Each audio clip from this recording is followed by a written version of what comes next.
Good morning, January 15th. Backpack living. He who loves silver will not be satisfied with silver, nor he who loves abundance with increase.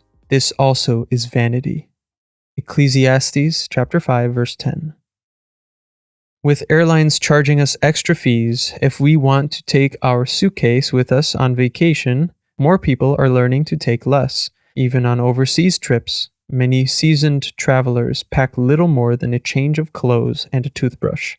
Garments can be washed out in a sink at night, and other supplies can be picked up as needed. Traveling with a half-empty backpack is a liberating adventure. The same is true of life. The more we acquire, the more we have to take care of. Everything requires attention and maintenance. Costs increase. An escalating lifestyle brings accelerating pressure. Pretty soon, our possessions possess us. Rather than being upwardly mobile, why not deliberately downsize? Constantly declutter. Pour your money into eternal investments and live simply. In the book of Ecclesiastes, Solomon admits that he found little lasting satisfaction in his houses, vineyards, orchards, servants, herds, tools, toys, and treasures. Chapter 2, verses 4 through 11. Real joy was found in the simplest acts of eating, drinking, and working hard. Chapter 2, verse 24. For a better trip, throw a Bible in your backpack and travel light. We are traveling on with our staff in hand. We are pilgrims bound for the heavenly land. Fanny Crosby.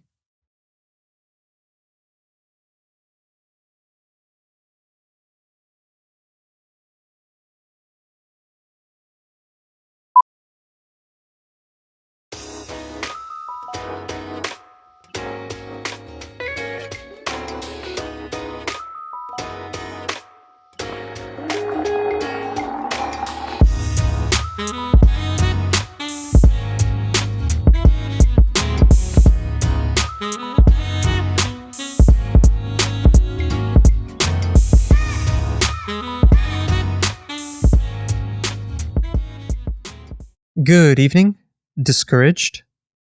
Say to those without fearful hearts, be strong, do not fear, your God will come.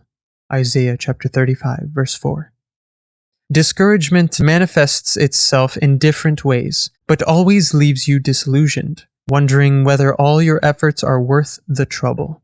If you feel that your dreams have been shattered and your efforts have come to nothing, do not allow self-pity to sow the seed of discouragement in your heart. You might be tempted to trust in sources of inspiration and strength of your own making. When these sources fail you, you lose your vision, and life becomes empty and meaningless. God is your only constant source of inspiration. He asks you to come and draw freely from Him. Then you will be able to overcome discouragement. Remember, God is waiting to work in partnership with you.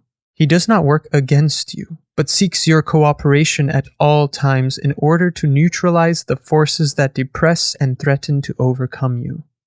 You do not battle against discouragement and depression alone. God is on your side, and He is waiting to lift you up so that you can walk forward with joy and achieve the victory.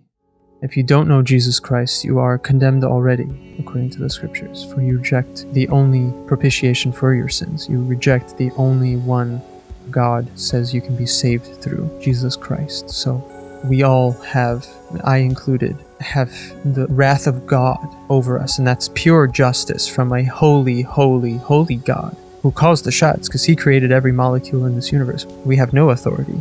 We are just playing in the sand. We cannot create dust. We cannot create dirt. We are not God, as much as we like to inflate our egos to think we are like God.